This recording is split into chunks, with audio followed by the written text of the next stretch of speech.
Here is why. On March 25th, so another 4 days, he did have a day off kind of in between there. It's really important that while we stay consistent in our training, we do make sure our horses are able to rest as well. So now we are back to work, and I'm doing a little bit of a ground driving exercise that I learned from my good friend Cindy Brassfield. And this is something that you can teach your horse to ground drive with the one rein. And when you want to change directions, you're able to move into the other side or the right eye to get him to change directions. Now, Y has been worked and very familiar with ground driving. So this is not something I would suggest to do with a horse that doesn't understand the concepts yet. But he does. So this is a fun game of kind of incorporating ground driving and also getting some relaxation and also working on a little bit of flexion and getting him calm and relaxed with me walking behind him. So you can see when I can try to switch and grab the other eye. And he picks up on that pretty well. And I'm holding the rope up, trying to hold it up a little high so it doesn't get too low. But overall, I was pretty pleased with that little game that we did. And now I'm going to work on a little bit of groundwork. One very important thing in doing the groundwork and in lunging horses is you never want to be the first one to take the step. I always have my horses move their feet first. So that is really important in getting a horse to learn to move forward. And so oftentimes if you feel, you'll see I'm walking around, but it's partly because my rope is a tad short. But I'm not walking around chasing my horse into the circle. So see, I direct him and he has to move his feet. However, he got a little nervous with the rope here. So I'm going and I'm going to do a little bit of it, you're okay, and just work the rope. Sometimes he gets a little funny if a sound kind of smacks the saddle just right or something can startle him. So I wanted to reward him for taking a deep breath and give me a relaxing, which is what he did after I did a little bit of flipping the rope on him. And anytime he relaxes, I try to make sure I always have a cookie or he gets a voice praise for being good or a rub. So now I'm going to send him again. Again, he's the one moving.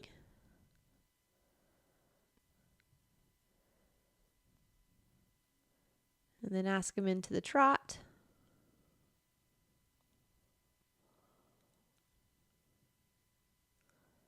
And he feels pretty good today. It is a little bit cloudy and windy, but he's staying pretty focused. I ask for the whoa. And he stops, which is nice. I'm really happy with how he's come along with his voice cues. So I'm pretty happy with that. I really don't need to do too much more with the groundwork just because we have been pretty consistent, and eventually we'll get to be where I don't have to do groundwork at all to get on him. But it is nice in the beginning. You see he's pretty connected right now, so that's nice. Now I'm going to hop on. He was felt a smidge antsier, so I need to just take some time. I like to kind of wiggle around a little bit. And he was going through a little bit of, oh, you petted me so I could walk forward. So I'm just going to take a little bit more time here before we go off into our walk. Still not quite ready yet. I want him to kind of wait for me. And then I felt like we were ready to go. And again, it's always important to kind of pay attention to your environment. So a change in the day, it's a little cooler, a little windier. We have some rain kind of blowing in. So there are certain times where I might feel him get a little tight, and that's okay. And I'm going and working on our walk work, changing directions. I did notice he's a little stiffer on the left side today, which again, he had a day off. So,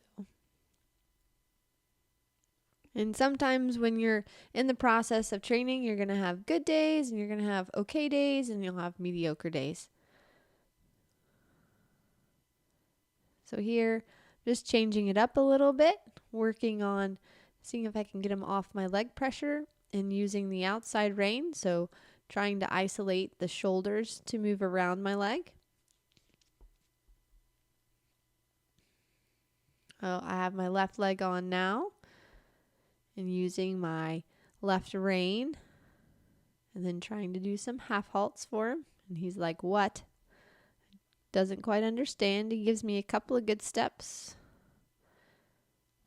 So I just have to stay consistent. And then there's a moment there where he actually did a leg yield a little bit, like one step, and so I'm going to reward that. So anytime you can get one step of something, which I may have been asking for kind of a turn on the haunches, but he gave me a little leg yield, I will take that. So now we're up into the trot, and it kind of looks like this paddock is flat, but there is a little bit of a downhill, like a smidge. So every time coming into this corner right here, he likes to speed up a little bit, which is a little bit of his balance. So I take a little bit of feel of the bit, which is why you'll see him be a little fussy, because I'm trying to help maintain the balance and the same speed. And then he's pretty good right here. And then about in this corner, he wants to just speed up a little bit. And so another exercise to do, what I'm doing is just half halting. And then you can always put in a circle any place that they need rebalancing. Or in this case, I did a change in direction.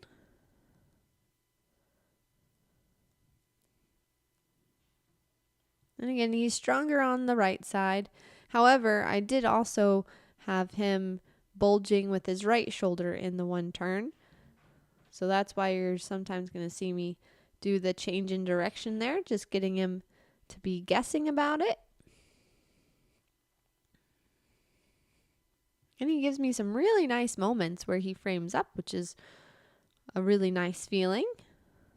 But that's not something that I'm necessarily looking for. I'm just looking for balance, him staying in between my leg, and being nice and soft to my feel.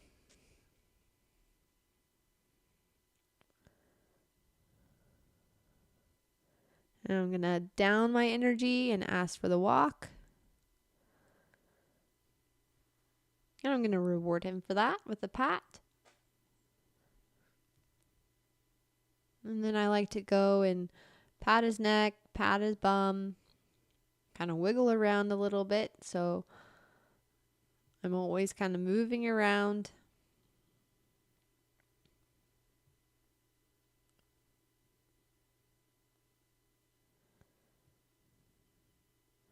Working on that left side a little bit, even at the walk. Sometimes I like to think like we are yoga instructors. On some of our horses, that can be tight or a little stiff. You want to do certain exercises that can help stretch the muscles. In this case, I'm doing a circle with my inside leg to try to help that rib cage some. And now just to change it up, I asked him to stop and back, which he does really nice and soft.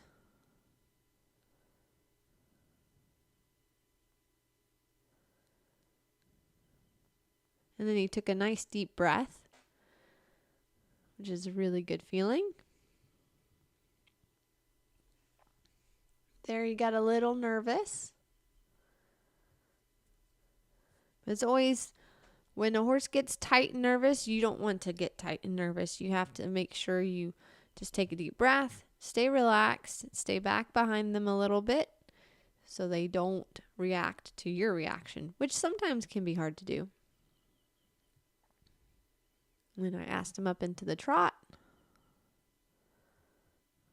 He's getting a little bit better about the balance, but I want to make sure that I have this balance and steering. He's a little fussy here. I'm not putting heavy pressure on the reins. I just make sure that I'm staying consistent, using my legs, and showing him the direction that I want him to go. Because again, I want to make sure that I have this a little sorted out before I go into the canter. There, that was better. I didn't get a drift.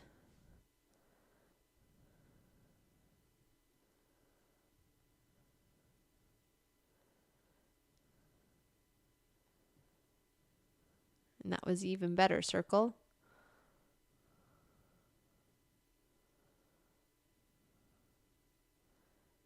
So now I'm starting to feel like he's getting ready.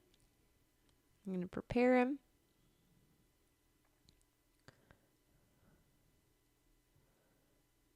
By a couple more circles. Because again, I want to make sure I have him in a nice place, nice and balanced before I ask for the canter.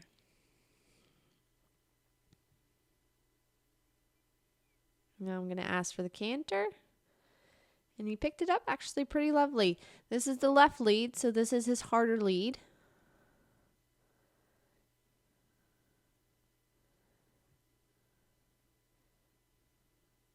And again, sometimes on the green horses, it's going to feel like you're riding a motorcycle. They like to drop their shoulder and fall in, which he does a little bit right there. But it just comes with work. And I asked for the whoa. That was pretty nice.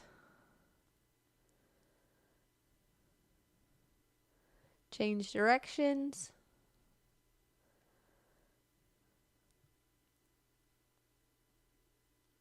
Give him a little bit of a walk break. Now I'm going to ask him up to the trot. Both legs squeeze evenly. And typically how I ask for the canter in the very beginning is, again, I use my vocal sound of the kiss, and then I will slide my outside leg back and kind of lift my heel.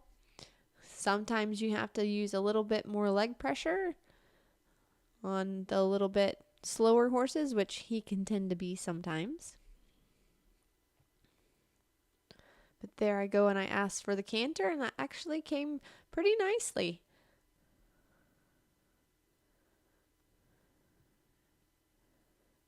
Working on the circle, had a little bit of drift there, so we were out of the camera view. And he has a really nice gaits, so it'll be really fun to see how he shapes up, and really once he gets stronger through his top line. There I asked him to trot by using my voice and saying trot and just lowering my energy a little bit.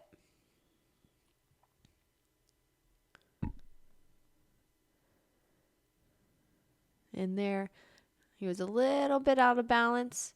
So I'm going to put in a little circle here because he wanted to drop that right shoulder. Now I'm going to ask for the hoe. I was actually really pleased with that canter work for the day. And so I'm going to go back and again give him some rubs.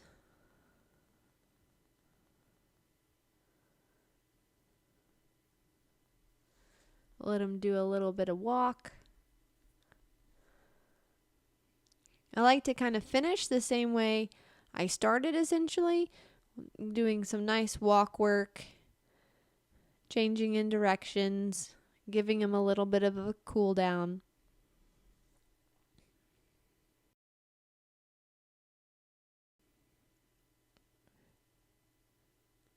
And then I ask him for the stop. And I think it's really important that we can trust our horses to go on the buckle. And so now I'm going to hop off. And I do this on both sides just to make sure he is comfortable with someone getting off on either side, which, however, getting on the right side is a little harder because I'm very used to getting on the left. But it's good practice for the both of us.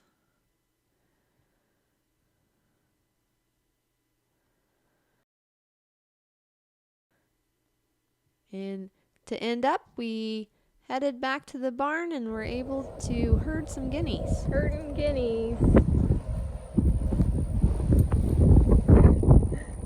Come on, Gins. Boy. Good boy.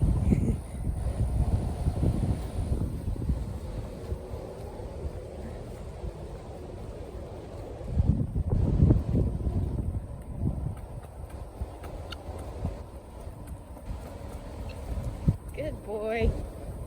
No, go on now.